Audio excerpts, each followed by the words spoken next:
Mientras entonces toma su lugar, su asiento, le quiero invitar a abrir su Biblia en el Evangelio según San Lucas, capítulo 15 de la Palabra de Dios. Y luego, si el tiempo me lo permite, al menos anótelo hoy. Si lo podemos ver, lo vamos a ver. El libro de Primera de Samuel, capítulo 16 y capítulo 17. Obviamente no son los dos capítulos lo que vamos a ver, pero en esos dos capítulos hay un breve resumen que preparé en Dios para poder graficarle bíblicamente la importancia de lo que venimos hablando, la importancia de los procesos. Cómo bíblicamente, cómo en Dios poder recibirlos, cómo en Dios poder ponerlos o colocarlos favorablemente a nuestra vida de fe. De eso se trata esta palabra. Primeramente, entonces, como le dije, Evangelio según San Lucas, capítulo 15, porque quiero que vea en esos versículos que vamos a leer al menos 3 ejemplos o 3 títulos que coloqué allí de cómo enfocar los procesos en esos versículos que vamos a leer desde el versículo 14 en adelante, capítulo 15, verso 15 del Evangelio San Lucas. Títulos para que podamos ver qué hizo este muchacho en esos versículos como una descripción, una declaración de los procesos para lograr algunas cosas. ¿La tiene preparada entonces? Ok, oramos. Padre, gracias te damos en el nombre de Jesús en esta noche por tu bendición. Gracias por todo lo que recibimos. Gracias por todo lo que ha sido dado en esta hora a nuestras vidas. Gracias por los cielos abiertos. Gracias por la unción para adorarte, para exaltarte, para bendecirte. Nos has preparado para que esta palabra, cual semilla, sea sembrada en nuestro espíritu, pueda producir fruto de honra y de alabanza a tu nombre. Señor, en esta hora la recibimos porque es para nuestro crecimiento. Padre, en el nombre de Jesús, antes que esta palabra vuelva a tu trono, Señor, se quedan nosotros para producir frutos de honra y de exaltación a ti. Señor, declaramos en el nombre de Jesús que todo lo que tenga intención negativa de impedir la predicación de tu palabra, todo lo que estorbe y perturbe los pensamientos, todo lo que perturbe el entendimiento, en esta hora lo cancelamos en el nombre de Jesucristo de Nazaret y desatamos una unción apostólica, unción para enseñar tu palabra, Señor, para proferir bendición, para profetizar, Señor, tu escritura. Declaramos en el nombre de Jesucristo de Nazaret que quien oiga y retenga esta palabra recibirá en su vida un impacto de vida. Gracias te damos una vez más en el nombre de Jesús. Amén, amén y amén. Bien, lo leíamos entonces, verso 15 dice: y fue y se arrimó a una de las ciudades de aquella tierra, el cual le envió a su hacienda para que apacentase cerdos. Y deseaba llenar su vientre de las algarrobas que comían los cerdos, pero nadie le daba. Verso 17, volviendo en sí dijo: ¿cuántos jornaleros hay en casa de mi padre? O en mi casa de mi padre tienen abundancia de pan y yo aquí perezco de hambre. Verso 18, inicia la planificación del proceso y dice: me levantaré e iré a mi padre y diré: Padre, he pecado contra el cielo y contra ti, ya no soy digno de ser llamado tu hijo, hazme como a uno de tus jornaleros. Verso 20, y levantándose vino a su padre, y cuando aún estaba lejos, lo vio su padre y fue movido a misericordia y corrió y se echó sobre su cuello y le besó. Entonces, esa es la lectura. Esa es la lectura para que nosotros podamos disfrutar y entender cómo y de qué manera este hombre estaba describiendo un proceso en su vida para recuperar cosas. Entonces, esta es una palabra que ya la hablamos, ya la dimos, pero quedaron unas cosas importantes que Dios me mostró y por razones de tiempo pasaron como de largo, que quiero que retenga porque son de bendición.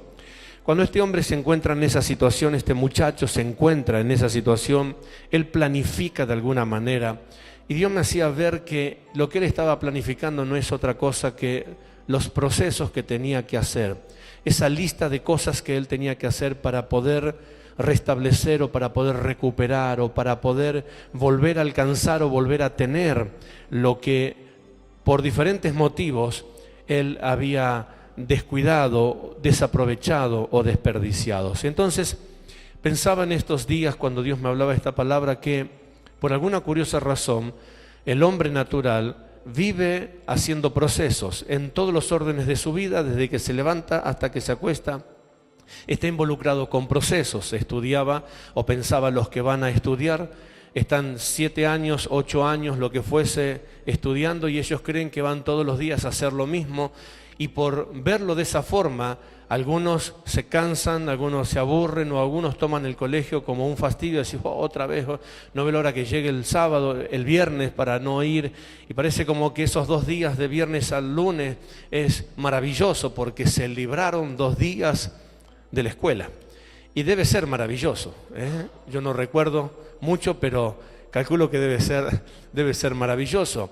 Pero cuando nosotros nos damos cuenta que de lunes a viernes el ir todos los días al mismo lugar y parece hacer todo lo mismo, no es hacer todo lo mismo, no es una rutina, sino que es un proceso por el cual esos procesos a lo largo del año te deja como resultado una carrera, te deja como resultado una capacitación, te deja como resultado un conocimiento que luego te permite desarrollar tal vez una fuente laboral, alcanzar cosas.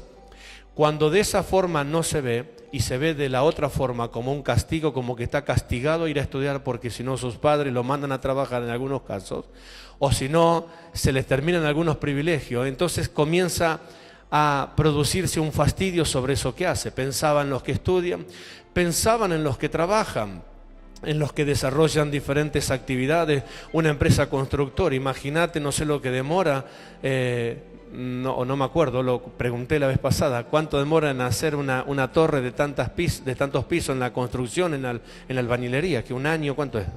2 años. Imagínate, 2 años ir todos los días al mismo lugar a hacer lo mismo.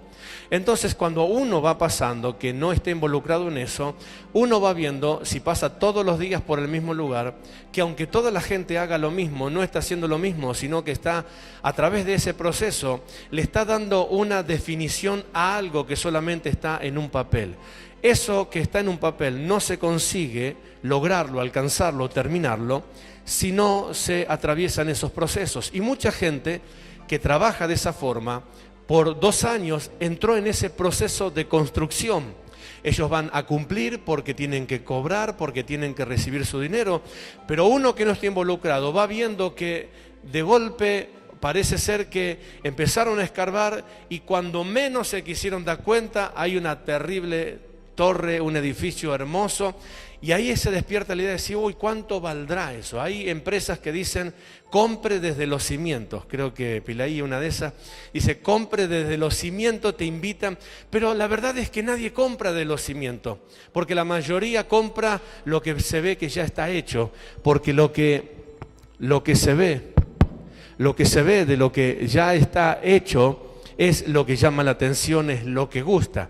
Nadie va a comprar, o en su mayoría, que al menos que no tenga una idea de que eso algún día va a quedar lindo, invierte, por ejemplo, en ese proceso. Si a vos te invitan a decir invertí, por ejemplo, en esta construcción, desde los cimientos, bueno, decir, yo no voy a poner mi plata para que construyan con mi plata. La realidad es que ese dinero acumulado con todo lo otro, luego cuando el proceso se termine, se transforma tal vez en un departamento, en un piso. ¿Se entiende lo que estoy diciendo? Algo gráfico estoy hablando en el ámbito natural. Para hacerle notar que todos nosotros, sin quererlo, sin pensarlo, sin planificarlo, estamos involucrados en procesos. El estudio, una carrera, es un proceso. La familia es un proceso. El hogar es un proceso. El alcanzar una meta es un proceso. Todo requiere estar involucrado en un proceso. Cuando no miramos las cosas como procesos, se convierten en un fastidio. Por eso a veces se convierte en un fastidio ir a cumplir las 8 horas laborales, ir a cumplir las 6 horas de estudio, ir a cumplir esto, aquello, lo otro, y no lo vemos que haciendo eso nos va a terminar alcanzando lo que estamos esperando recibir. Cuando salimos de ese plano natural, que lo hablé en breves palabras, y nos vamos al plano bíblico, nos damos cuenta que en el plano bíblico la mayoría de todas las cosas que nosotros necesitamos hacer, alcanzar, recuperar, reformar, cambiar, requieren también de un mismo proceso. Y como siempre lo enseño, si en el ámbito natural no nos damos cuenta que las cosas que alcanzamos las acercan los procesos, cuando vengamos al plano espiritual tampoco nos vamos a dar cuenta que las cosas en Dios que hagamos, esos procesos en Dios, nos van a alcanzar lo que queremos. Por eso es el error donde pensamos que llegar a Dios se eliminan los procesos y todo cae casi automáticamente por una oración, por una declaración, etcétera, etcétera. Y es ahí donde comenzamos a chocar entre la razón y la fe. En la razón no nos damos cuenta que lo que tenemos, lo tenemos con un lapso de tiempo. Nadie tiene un título, obtiene un título estudiando porque de hoy para mañana. A todos les cuestan muchos años. ¿Cuántos de los que están acá terminaron la primaria? ¿Terminaron secundaria o hicieron algo de secundaria? ¿Cómo cuesta? ¿Verdad?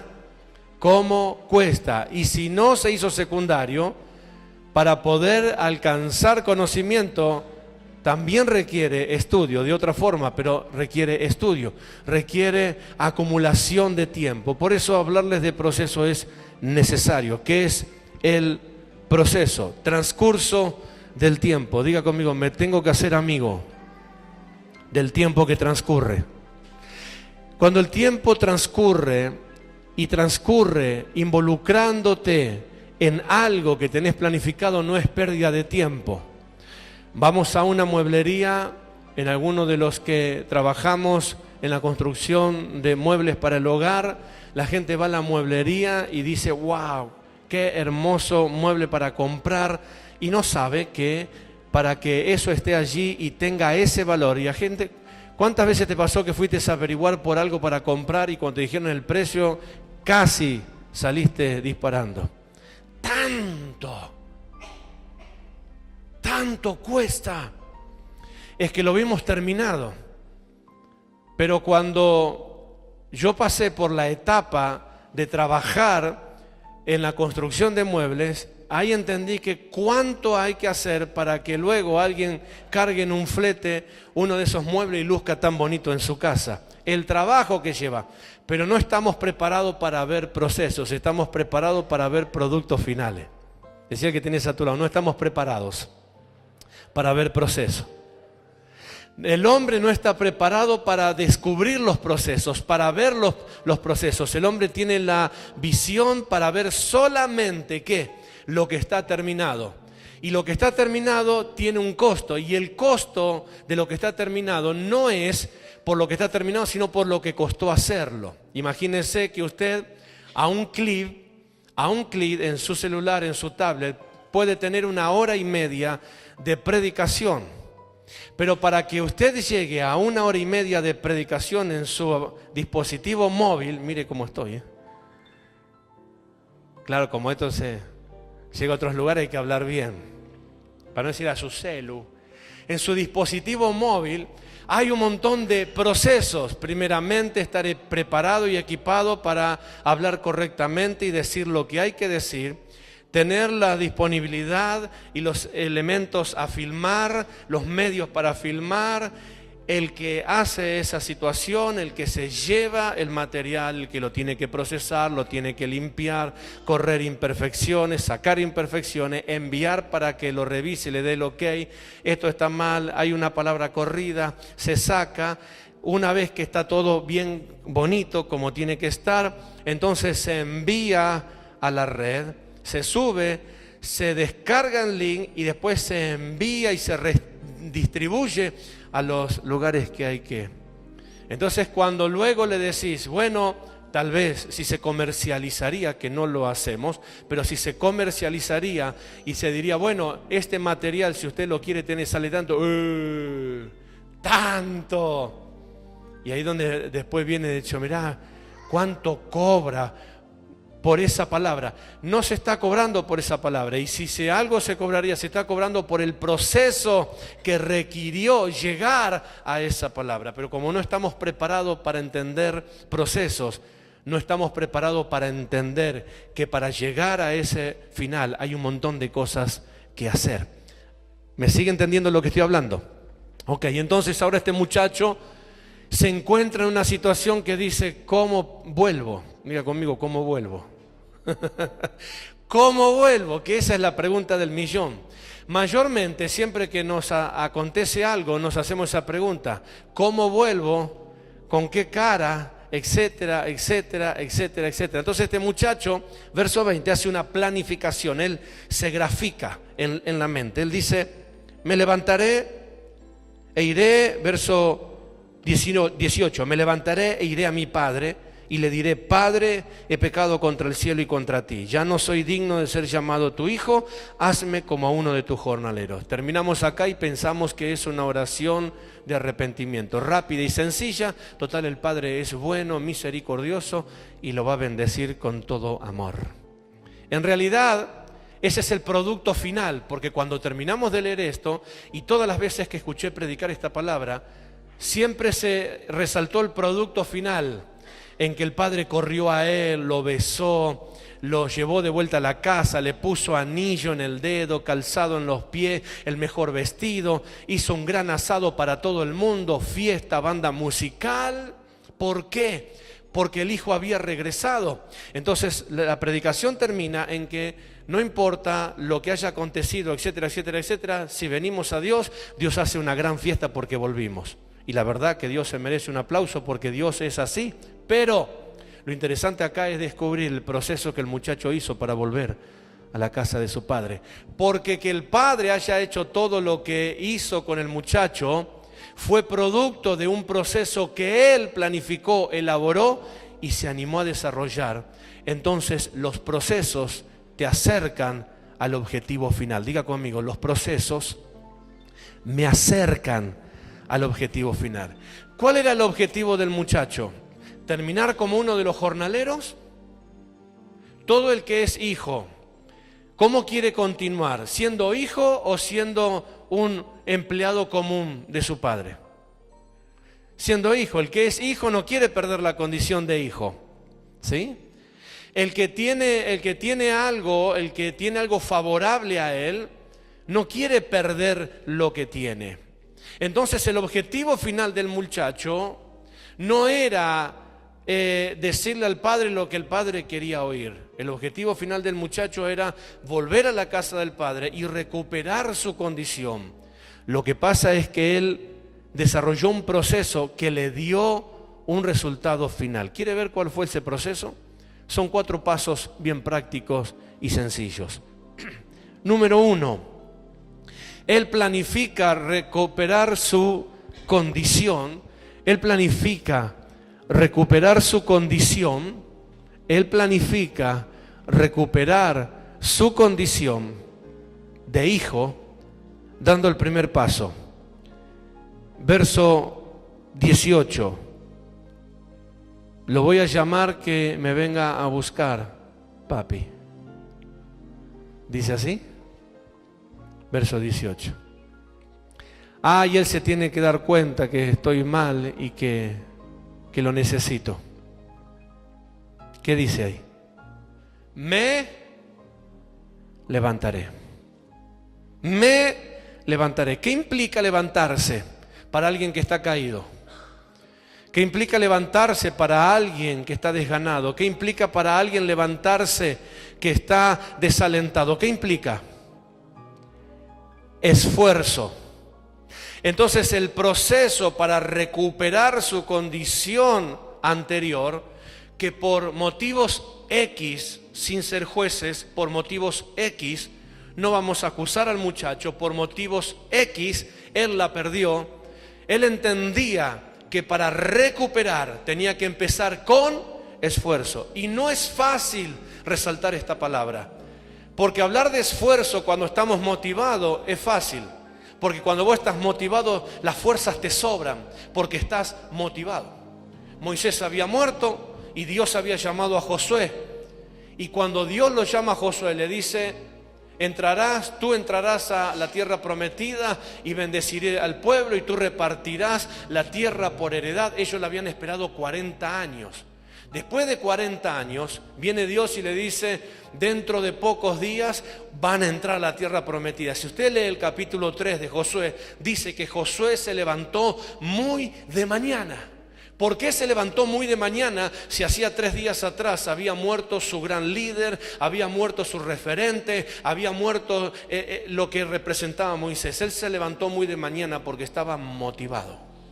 Cuando estás motivado por algo, cuando estás motivado para viajar, ¿qué te pasa la noche anterior? Ni dormís. Parece como que no estás cansado que llegue el otro día y que llegue la hora porque querés viajar. Claro, saliste de viaje y te cayó todo el cansancio, te querés dormir todo. Estás motivado, la motivación te renueva las fuerzas, la motivación te estimula a hacer cosas, a no parar, pero no es la misma condición cuando alguien está desalentado.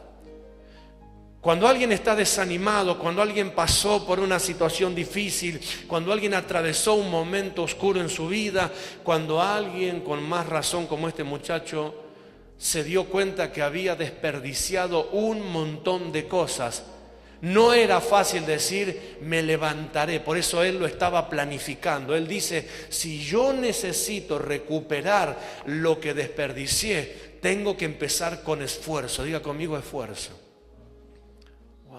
¿Por segunda vez?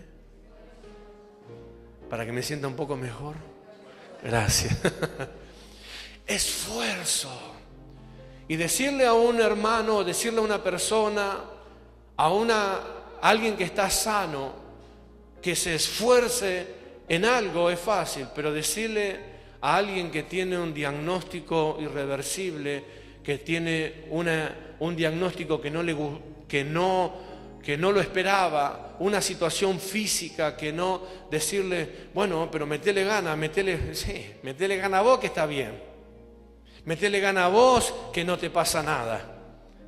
Entonces hay que entender en la situación que estaba este muchacho.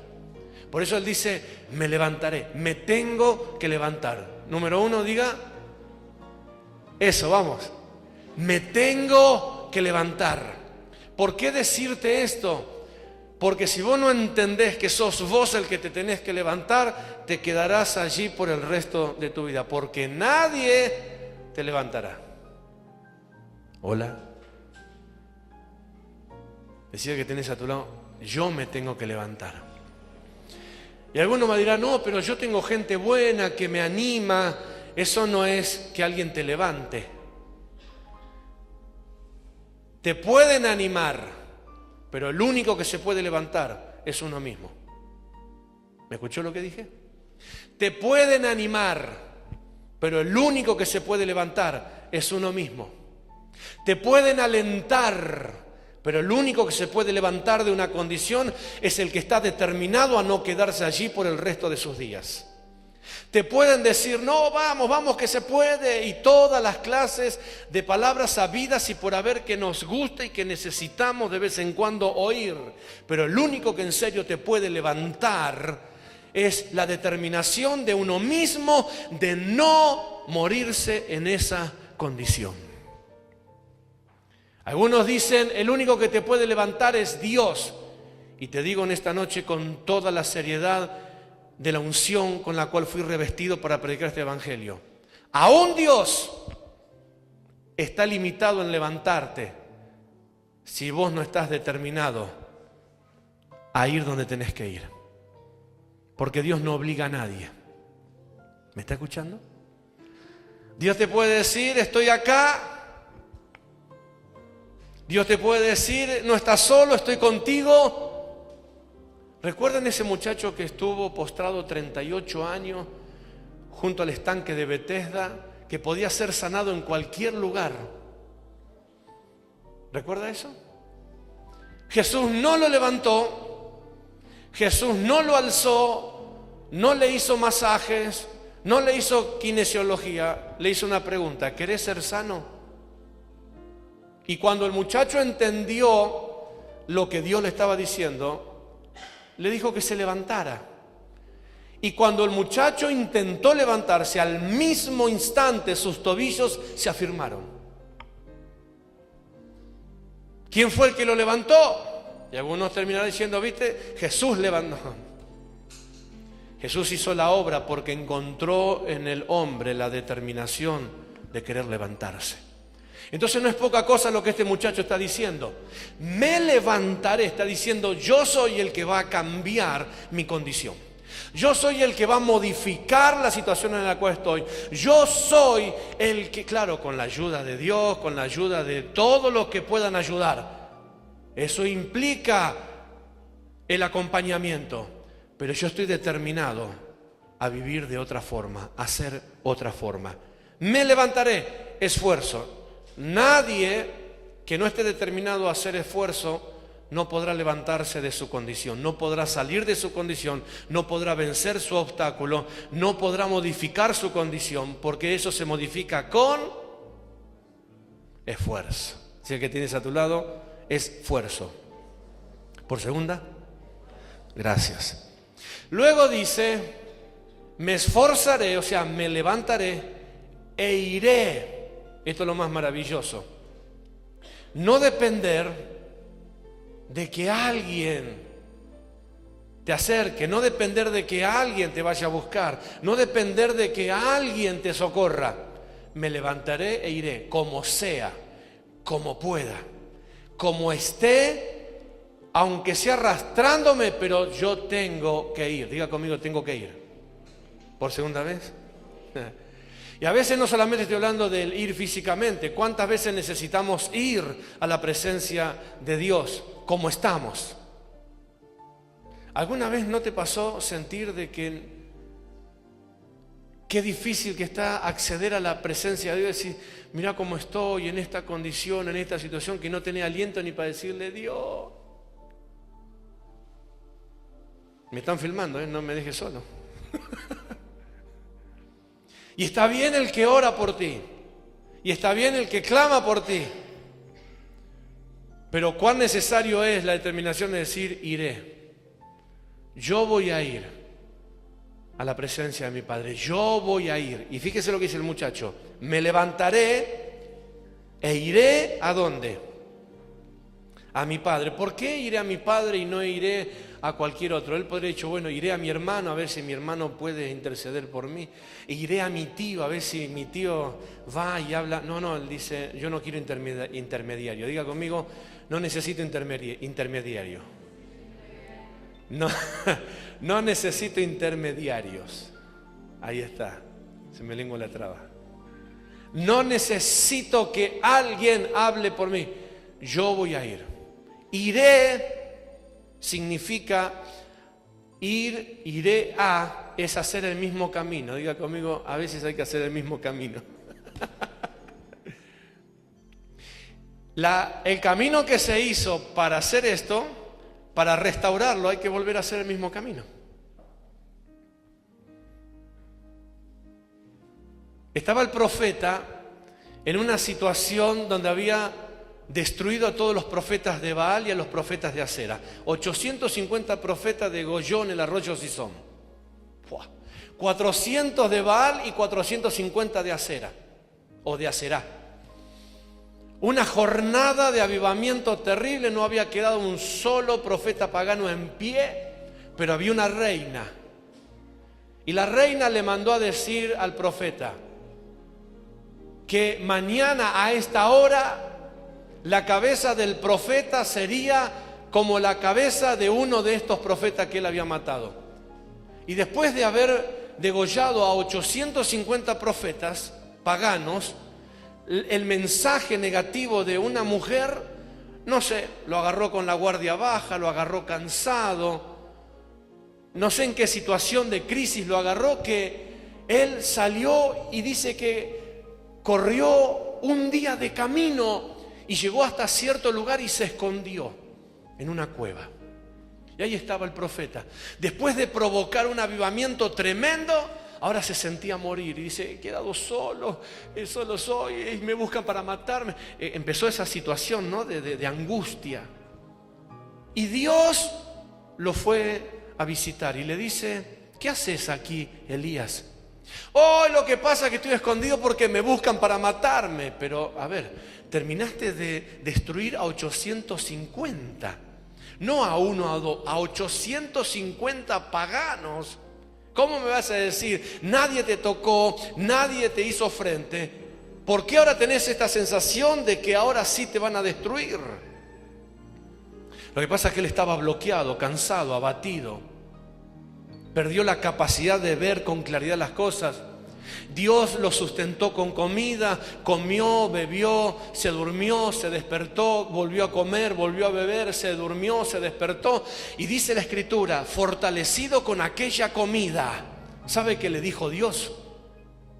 Vuelve por el mismo camino. Y ungirás a este y ungirás a aquel por rey y ungirás a quien luego va a ser tu discípulo y va a ocupar tu lugar como profeta. Pero ¿qué hizo Dios?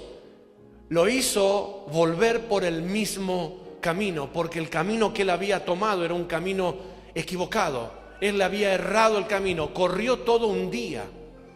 No sé cuánto se puede distanciar uno si corre 24 horas, calculo que bastante. Pero cuanto más lejos se fue, tanto más tuvo que volver. Porque esa es la forma. Entonces el muchacho dice: yo salí mal de la casa de mi padre y tengo que volver a la casa de mi padre a arreglar la cuestión. Cuando el hombre en el huerto del Edén pecó, Dios lo vino a visitar como lo visitaba todos los días, y el hombre hablaba todos los días con Dios. Por la mañana y por la tarde descendía Dios y hablaba con el hombre, hablaba con la mujer. Después que el hombre y la mujer pecaron, ambos se escondieron. Y el otro día vino Dios nuevamente y empezó a llamarlo: Adán. Y Adán no aparecía. Adán, Eva, ninguno de los dos. Estaban escondidos detrás de una roca. Y se habían vestido porque se habían avergonzado por causa del pecado. Entonces le dijeron ellos: acá estamos. Y Dios empieza el diálogo y le pregunta: ¿qué hacen ahí? Y nos escondimos porque tuvimos temor. Dios dice: ¿temor? Pero si todos los días hablamos y no me tenían miedo, ¿por qué ahora me tienen temor? Y entonces ahí se manifestó la condición del hombre, el pecado. Los separó, lo distanció, lo escondió. Ellos tenían obstáculo para ir a la presencia de Dios. Y la única forma de corregir lo que ellos estaban pasando es volver a la presencia de Dios y arreglar las cosas que estaban mal con Dios. Entonces lo que quiero decir esto es que lo que el muchacho está haciendo acá no es poco sencillo. Él está diciendo: yo me voy a esforzar por hacer el mismo camino que hice equivocadamente. Me fui de mi padre, me equivoqué, terminé las cosas mal con mi padre, pero ahora necesito recuperar la condición de hijo, y para recuperar la condición de hijo tengo que volver a hacer el mismo camino. Esto es, por el mismo camino que te fuiste, por el mismo camino volvé. Decía que tenés a tu lado: por el mismo camino que te fuiste, por el mismo camino volvé. La misma forma, la misma manera. Por eso él dice: me levantaré e iré. Esto significa mismo camino. ¿Iré a dónde? Porque ir podemos ir a cualquier lugar. Podemos buscar alternativas. Él dice: yo no voy a buscar alternativas. Yo tengo que recuperar mi condición. Y para recuperar mi condición dice: me levantaré e iré a mi Padre. ¿Sabe qué significa esto? Iré a mi Padre, dice el muchacho, y le diré esto, Padre, he pecado contra el cielo y contra ti, etcétera, etcétera. Está hablando de reconocer su error, de reconocer su equivocación. Y esto yo le puse algo muy sencillo, porque para poder reconocer hay que tener un principio que te hace grande. ¿Sabes cuál es? La humildad. La humildad. Le erré. Mira conmigo, le erré. Por segunda. Para que me sienta bien. Gracias. Padre, le erré. ¿Cuántas veces dejamos de hablar con Dios porque nos cuesta esa parte? Señor, le erré.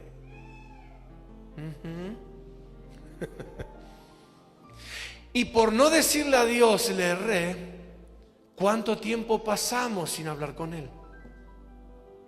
¿Cuánto tiempo, cómo nos vamos distanciando de la comunión con Dios muchas veces por no hacer esos pasos, decir, Señor, otra vez? Es como que nosotros nos ponemos en lugar de Dios, ¿viste? Yo creo que a veces es lo que la gente misma piensa, ¿qué haría ellos si fuesen Dios? Yo creo esto.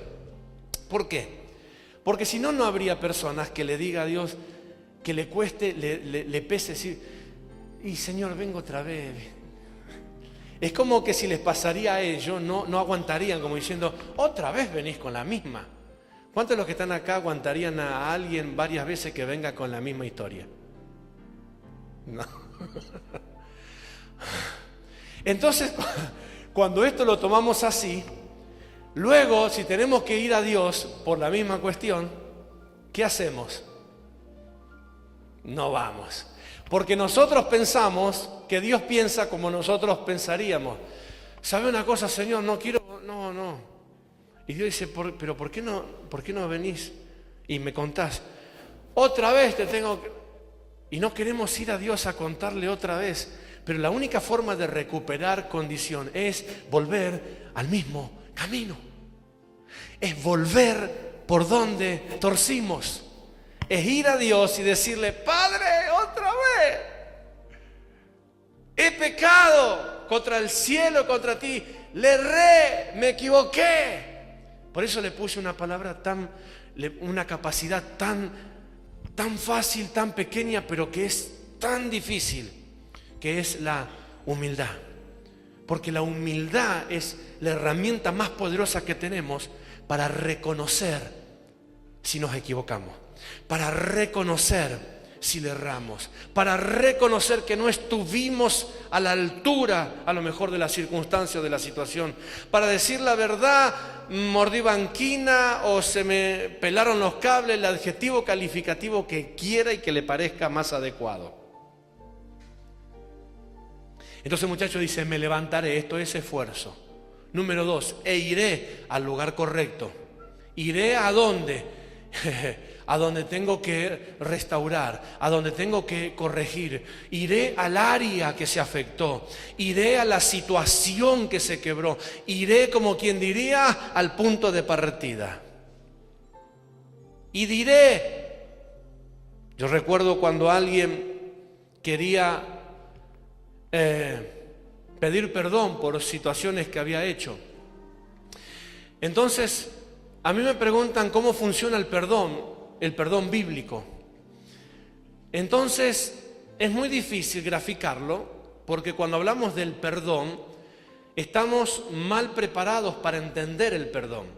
Porque hay una cláusula donde se activó la idea de que, bueno, las cosas viejas pasaron y aquí son todas hechas nuevas. Listo.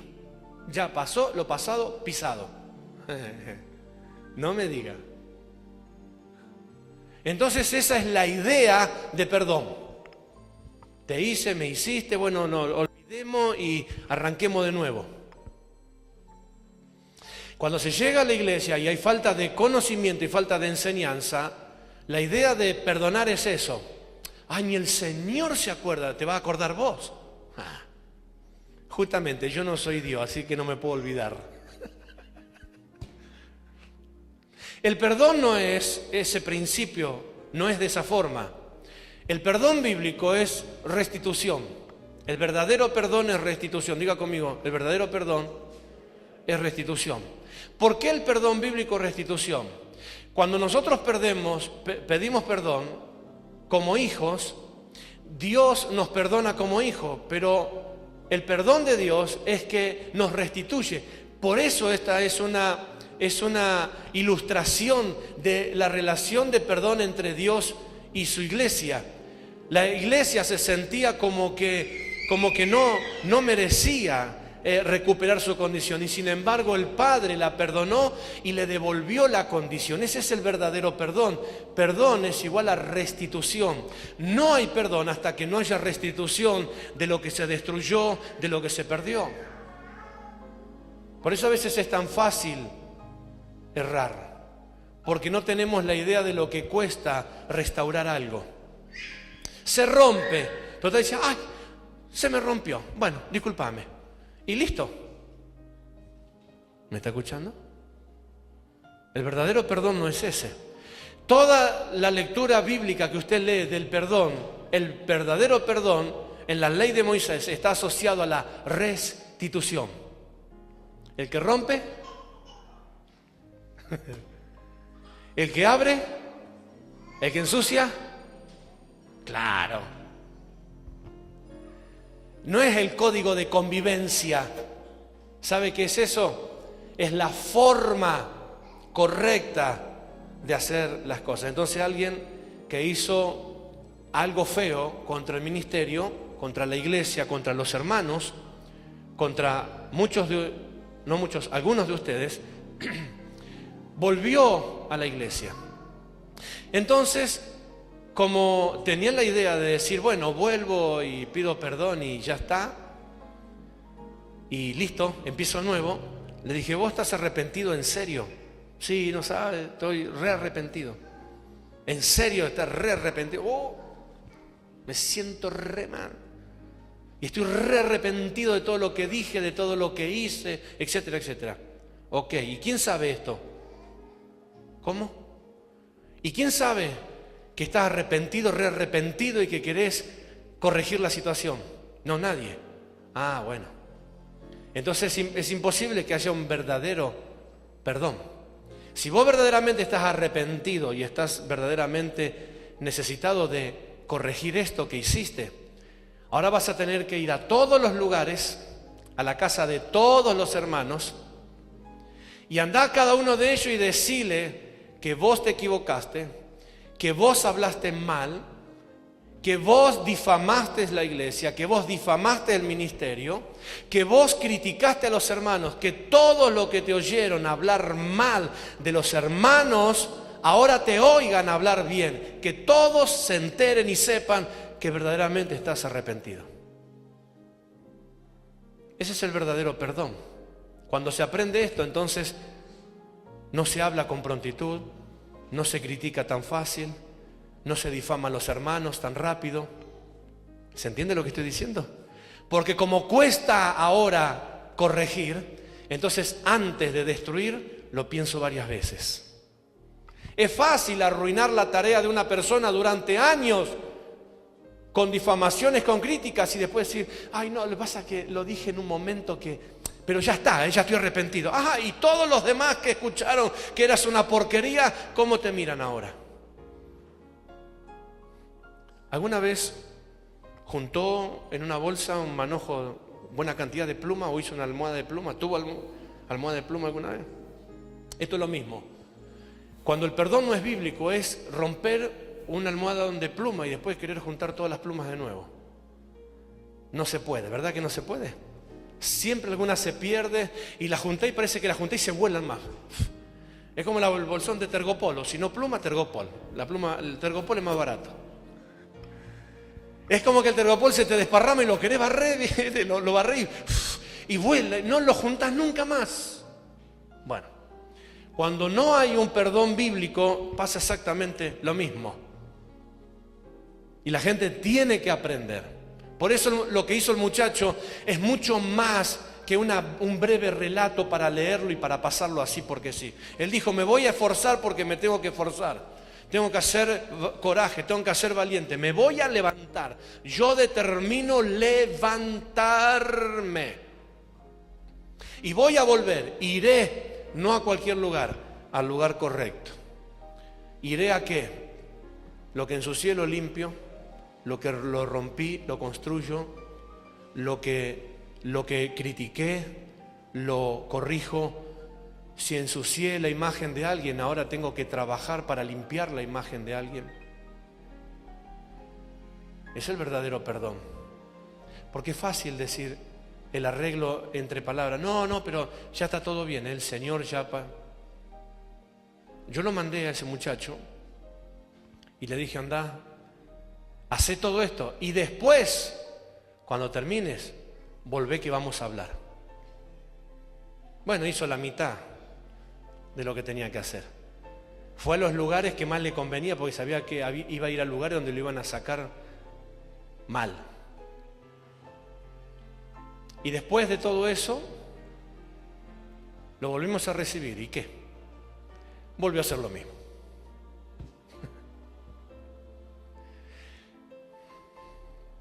¿Cuánto la gente tiene que aprender cómo son las cosas? Este muchacho estaba diciendo, yo tengo que regresar y tengo que volver, porque hay una situación que no está correcta y yo soy hijo, no puedo seguir viviendo de esta forma.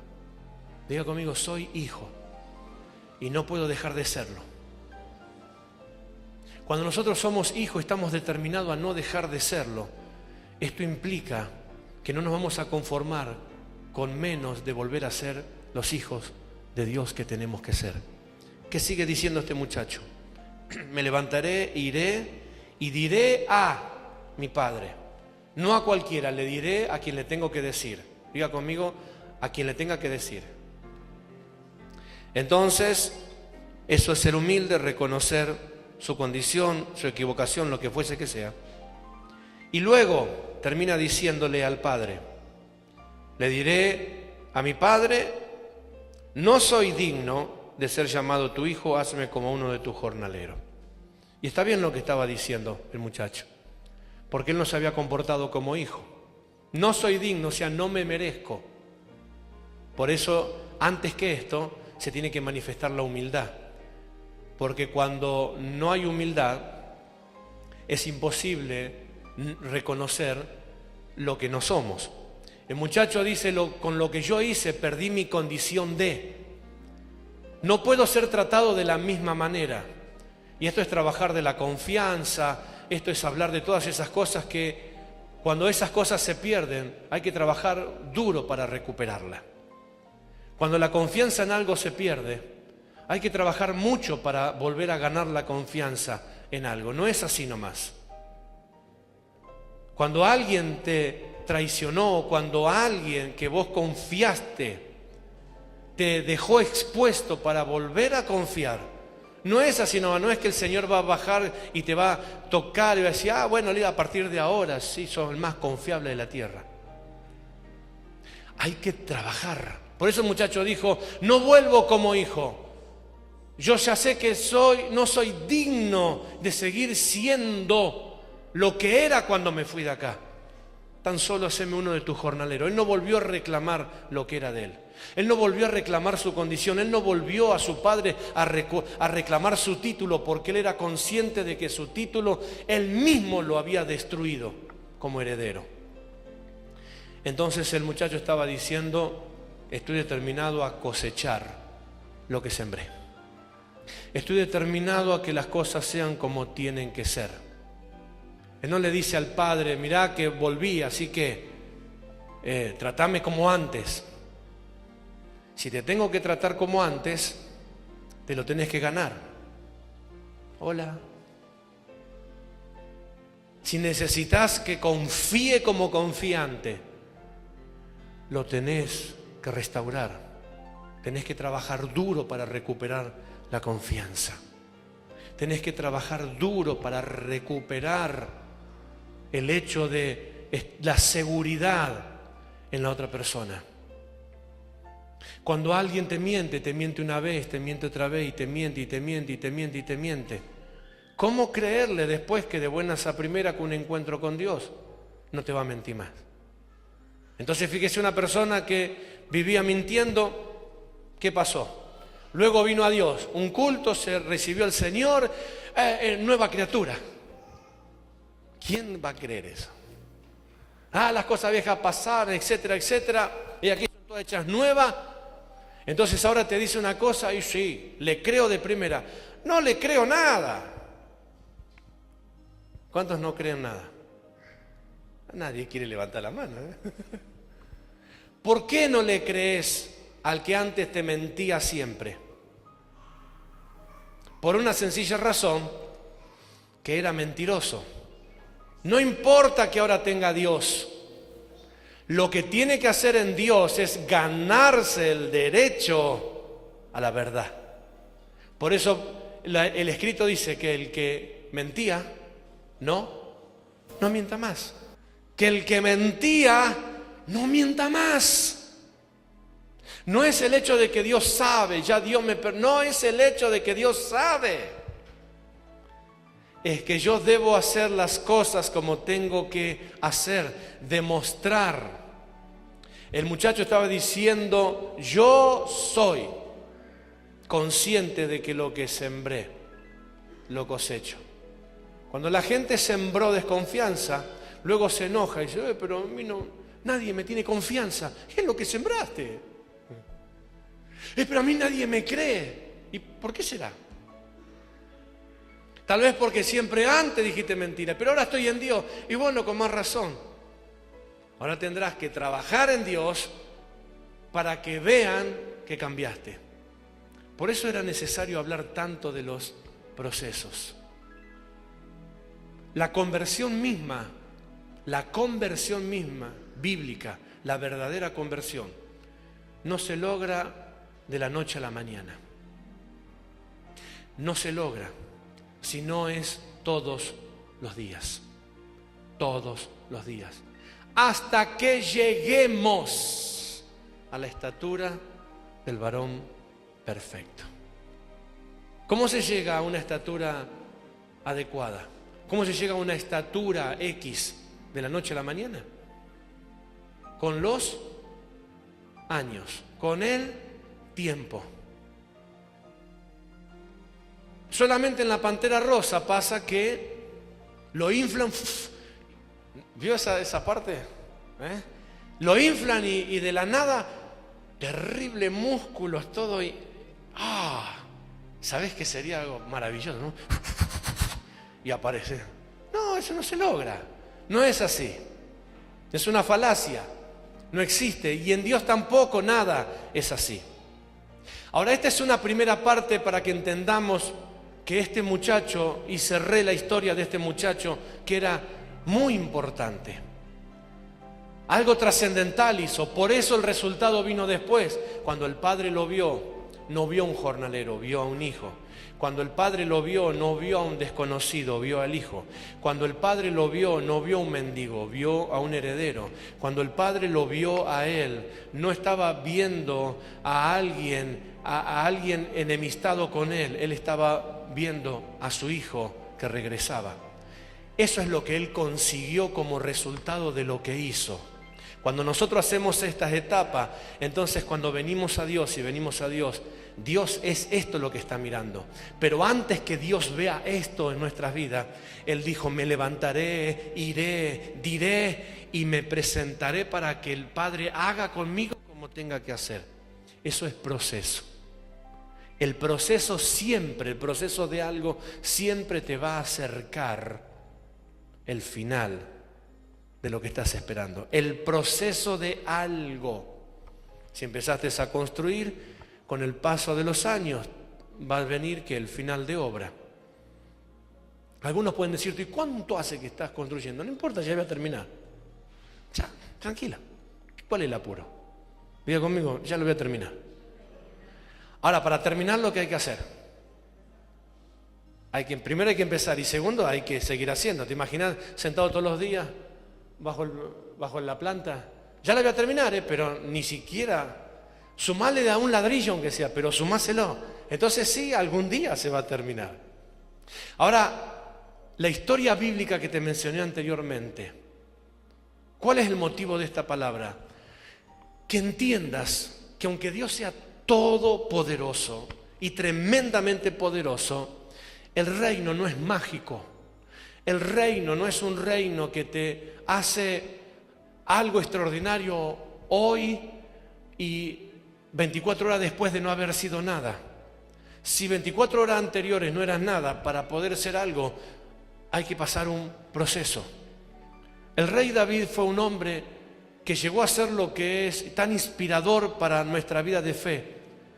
Pero cuando yo le diga esto, sin desarrollarlo porque no tengo el tiempo, es para hacer un estudio completo.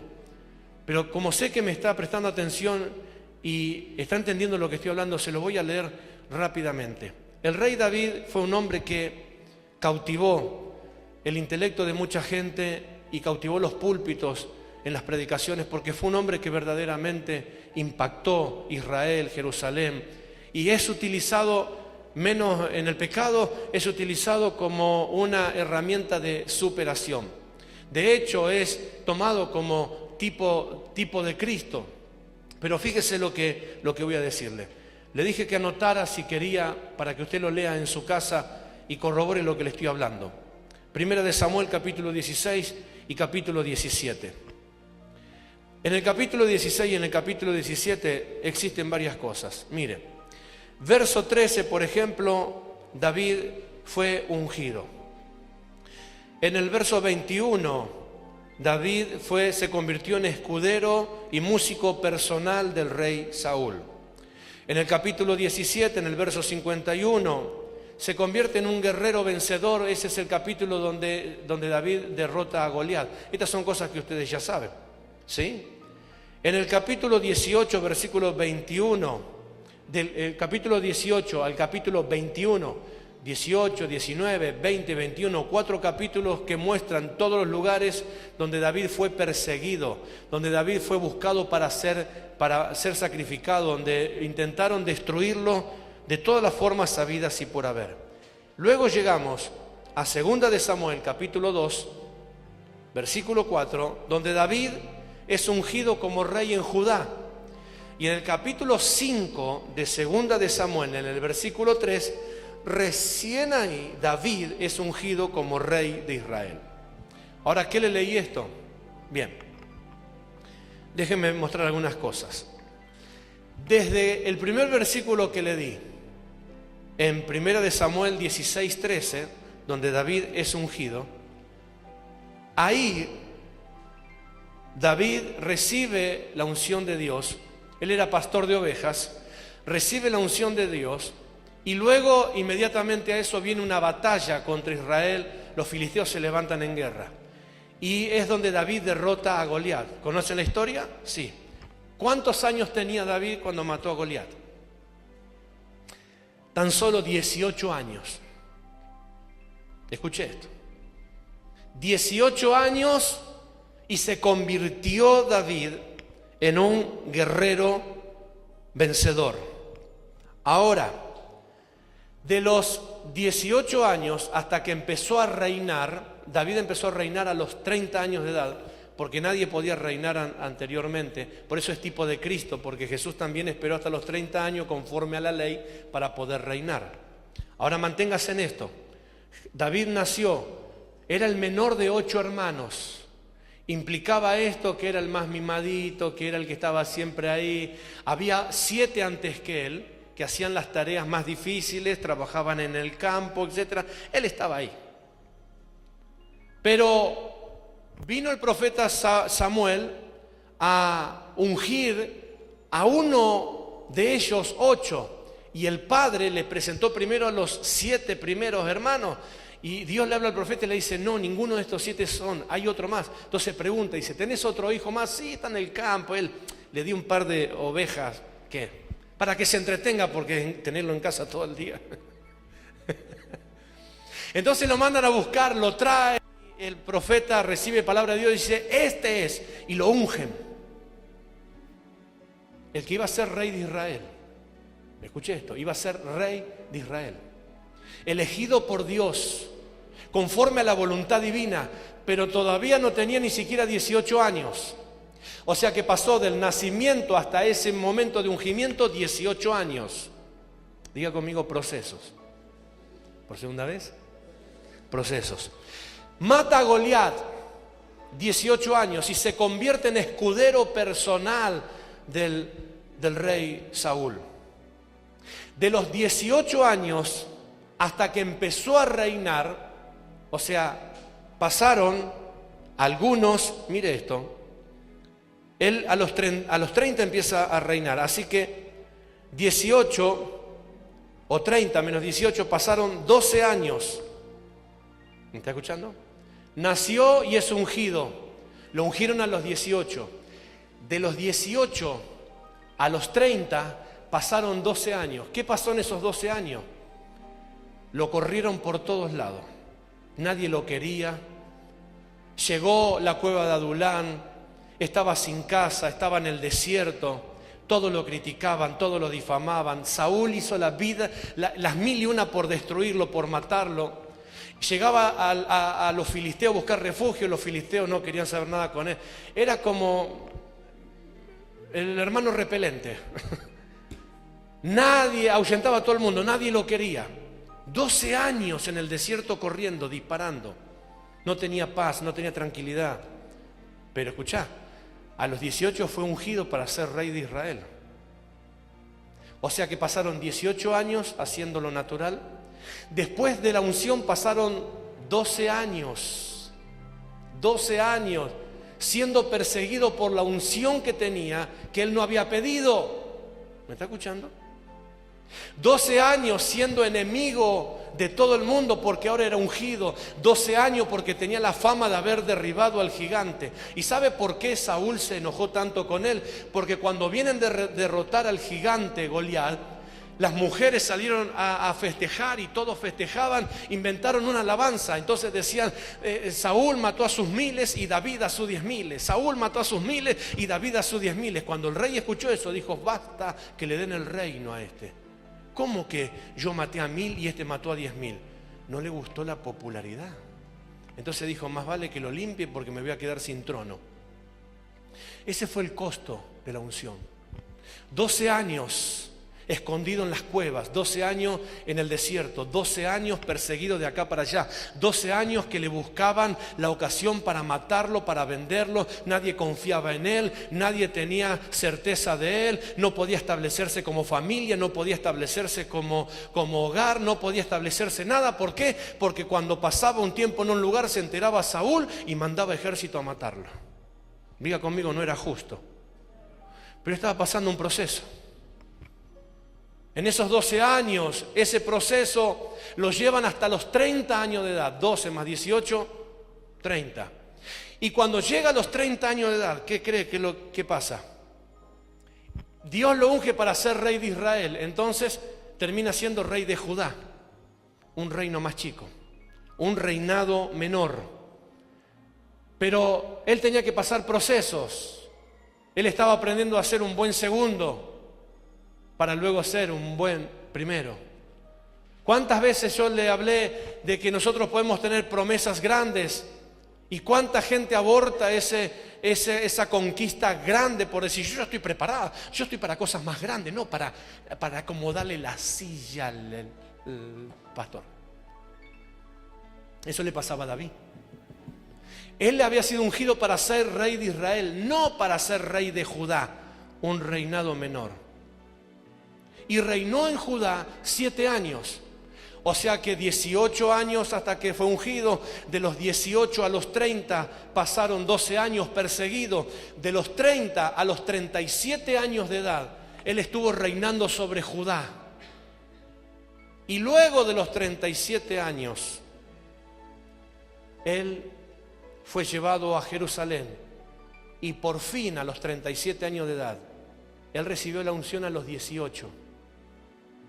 Pero a los 37 años de edad fue colocado en Israel como el rey de Israel. ¿Y sabe cuántos años reinó David sobre Israel? 40. David murió a los 70 años. Así que fácil la matemática, rápida. Se preparó 30 años para reinar 40. ¿Escuchó? Por eso tenemos que hablar de los procesos de Dios en la vida de fe. Y esto lo digo para que entendamos que Dios es soberano y que Dios lo puede hacer así, de la noche a la mañana. Pero el tema no es con Él, el tema es con nosotros. Nosotros tenemos que estar preparados para recibir lo que tenemos que recibir de parte de Dios. Tenemos que estar equipados, tenemos que estar preparados. Por eso Dios nos habla de los procesos. David logró ser el rey de Israel. Sí, después de 37 años. En esos 37 años, él fue pasando por procesos de la vida. 18 años como cualquier muchacho, pero él tuvo que tomar decisión. Cualquier muchacho a los 18 años no estaba haciendo lo que estaba haciendo David. Cualquier muchacho a los 18 años andaba por ahí haciéndose el galán, tal vez, con la hebrea. David estaba en el campo de batalla. No era fácil, 18 años para David. ¿Escucharon? Procesos. Cualquier chico a esa edad puede estar haciendo lo que se le antoja, menos lo que estaba haciendo David. Él estaba atravesando procesos porque él tenía que llegar al reinado. Luego esa unción lo convirtió en alguien que él no quería, porque él era un vencedor. Y esa fama le costó 12 años de persecución, de críticas, de molestias, de incomodidades. Imagínense cuántas veces en esos 12 años David podría haber dicho: pero Señor, ¿por qué me pasa esto? Al fin y al cabo, yo no quiero nada de esto porque yo no te pedí nada de esto. Sin embargo, él se fortalecía. Y todo lo que él hacía en esos 12 años, Dios lo hacía prosperar. Él se estaba preparando, él se estaba sosteniendo. Él estaba sosteniendo la unción que había recibido a los 18 años.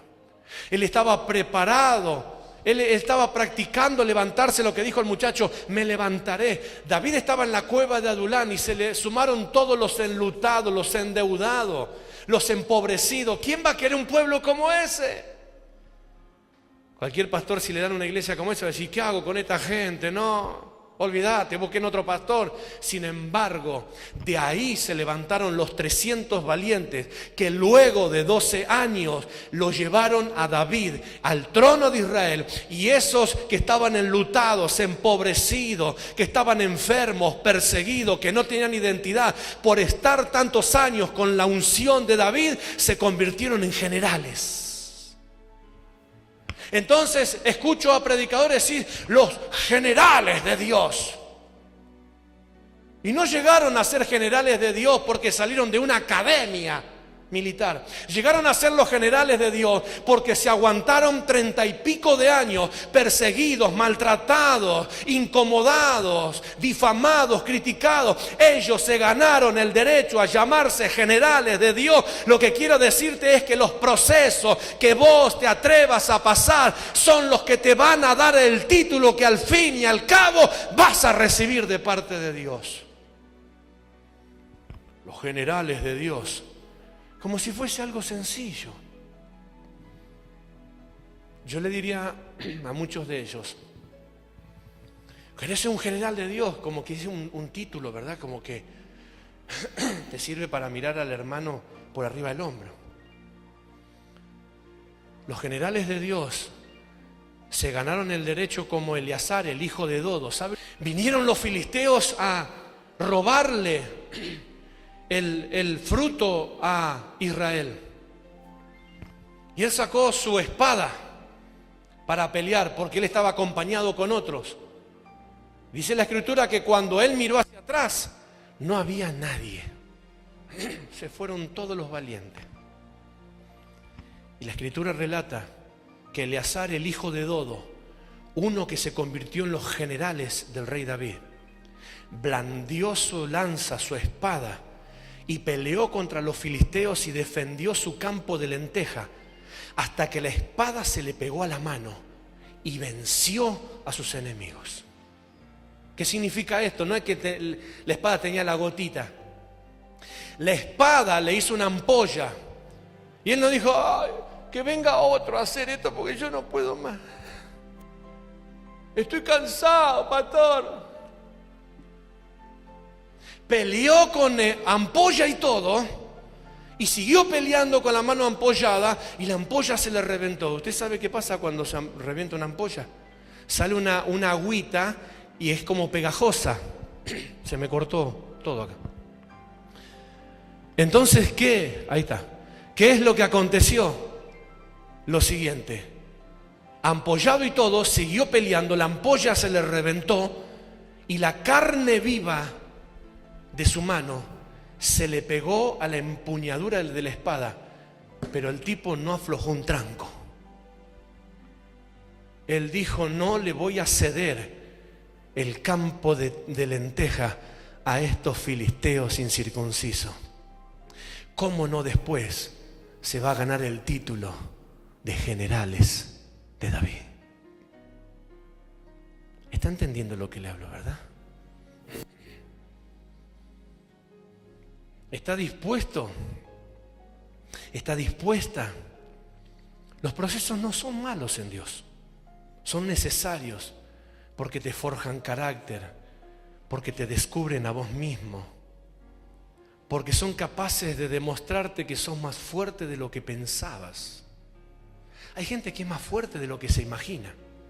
Lo que pasa es que como siempre se miró así, yo no puedo. Sí podés. Deja que te pase un proceso y te vas a dar cuenta que sos más fuerte de lo que te imaginaba. ¡Ay, Señor, basta ya! No, el Señor va a decir. Decir que tenés a tu lado, vos creo que sos más fuerte de lo que pareces.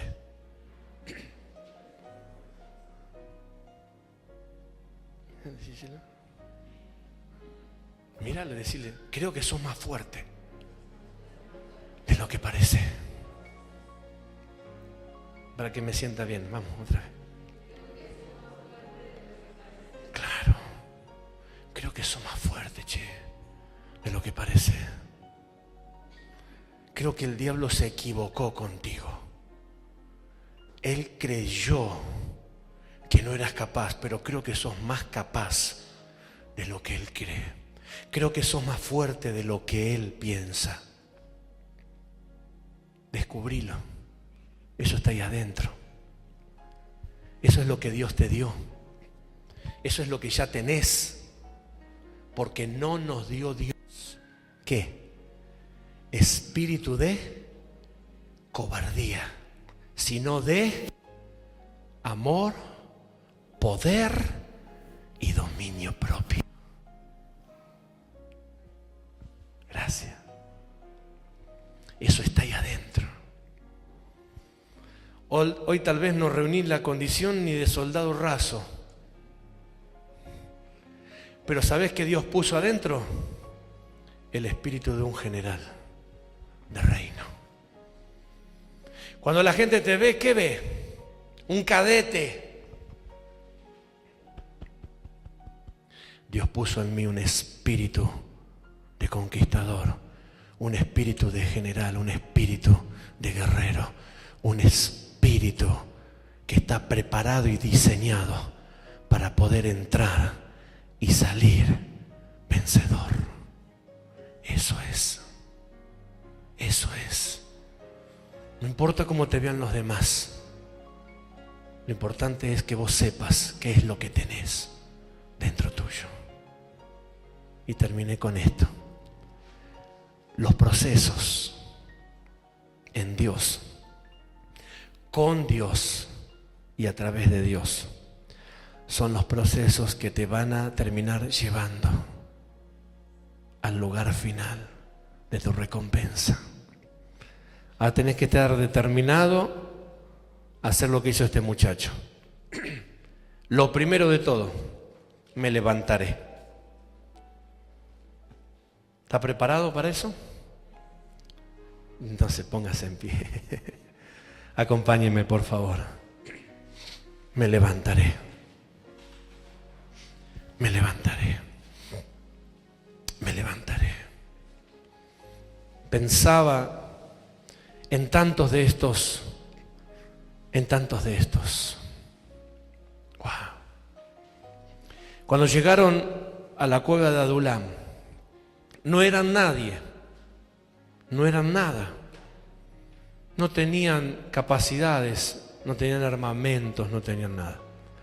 Pero había algo que estaba dentro de ellos, que nadie lo podía ver para sacárselos. Era ese espíritu que Dios había puesto. Así que no dejé que las circunstancias te dobleguen, condiciones, cosas que nos tocan pasar, vivir, que algunas son provocadas y otras son inesperadas y llegan porque llegan. Llegan. Malicia de la gente, impericia, crueldad, lo que sea. El tema es, ¿qué hacemos con eso? ¿Dejamos que nos deje al costado del camino, que nos destruya, o nos levantamos? Te doblan en número los adversarios que vienen a saquear tus bienes, como le pasó a este muchacho, a Eleazar, el hijo de Dodo. Todos corrieron. Y bueno, soldado que huye sirve para otra guerra, No. Él dijo, bueno, corran, yo acá me planto. Este es mi campo lenteja, esto me corresponde a mí. Esto lo voy a defender, esto es mío. Acomodé lugar. Nadie se va a quedar con lo que a mí me corresponde. Pero apóstol, el muchacho tenía miedo, seguro. ¿Cómo no? ¿Y habrá estado inseguro? Seguro. Y todo lo que te pasa a vos y me pasa a mí le habrá pasado a él, pero él tomó la determinación de plantarse. Y le dolía la batalla, claro, como te duele a vos y me duele a mí, en medio de la batalla. Y se afligió, claro, como te afligís vos, me aflijo yo en medio de la batalla. Pero de ahí a claudicar, no está en el registro. Si querés ser un general, con dolor o sin dolor, con miedo o sin miedo, con angustia o sin angustia, plantate por ese campo de lenteja. Plantate por esa victoria, plantate por esa bendición, plantate por esa promesa, plantate por eso que Dios te habló, plantate por eso que tenés que alcanzar. Padre, gracias te damos. Ahí donde estás, por favor. Cierra un instante tus ojos. Dale unos minutos al Señor, por favor. Aleluya. Santo Rey de gloria, ofreciéndome su amor como Padre. Poderoso Dios, mi alma te bendice, Rey. Él te ofrece el corazón abierto. Mi alma te exalta por esta noche, por esta palabra. Aleluya. Poderoso Dios. Padre, yo vengo hacia ti.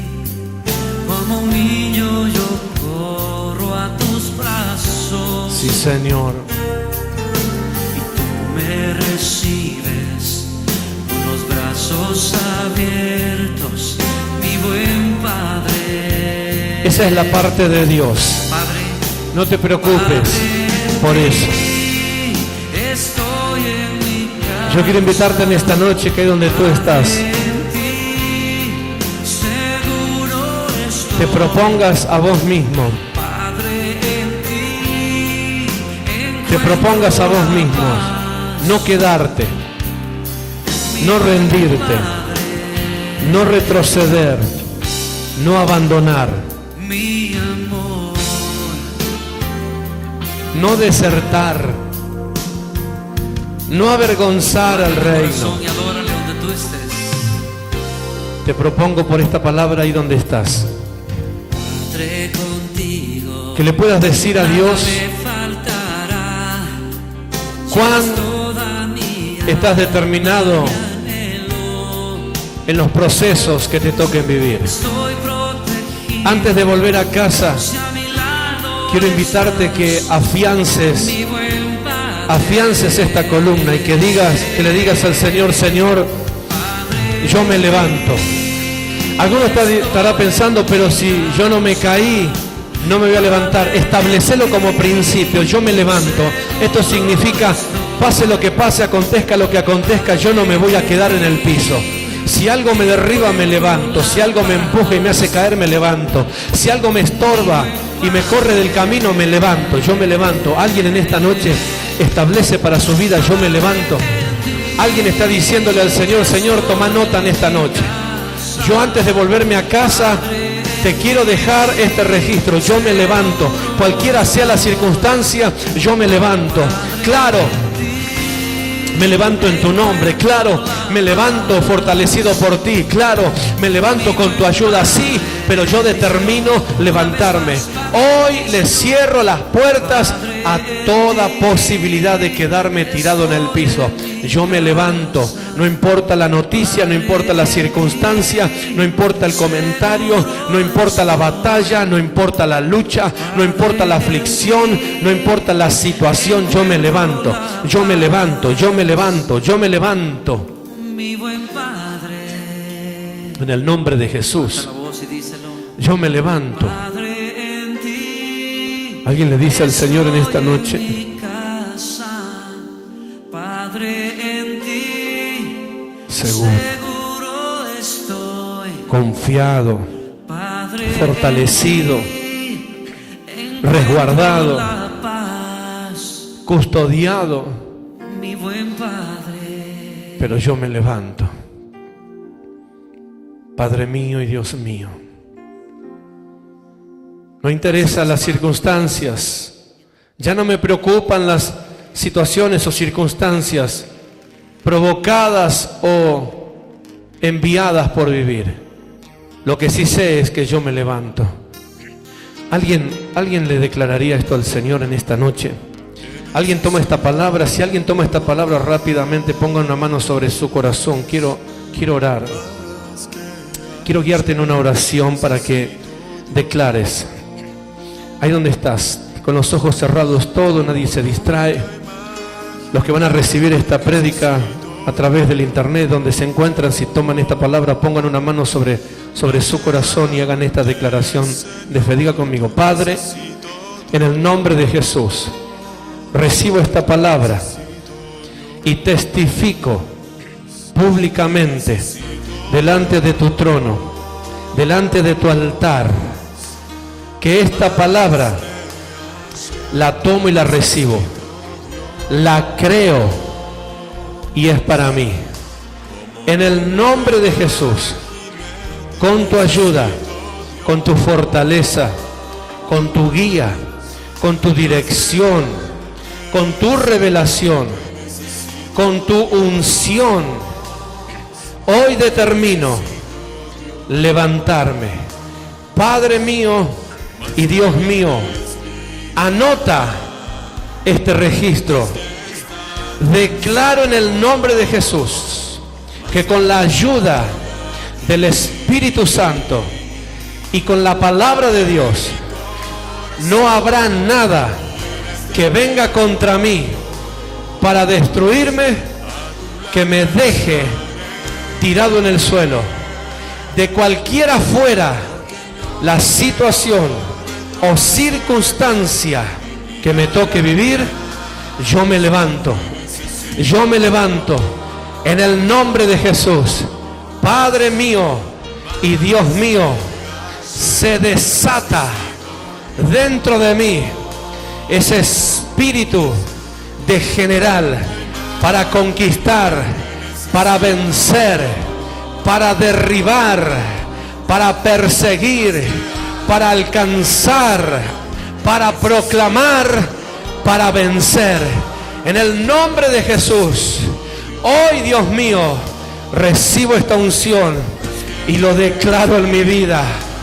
Yo me levanto de cualquiera sea la circunstancia que me toque vivir. Me levanto una y otra vez. Me levanto una y otra vez. Me levanto una y otra vez hasta que lo logre, hasta que lo alcance. Padre, está hecho. En el nombre de Jesús. Amén. Amén. Y amén.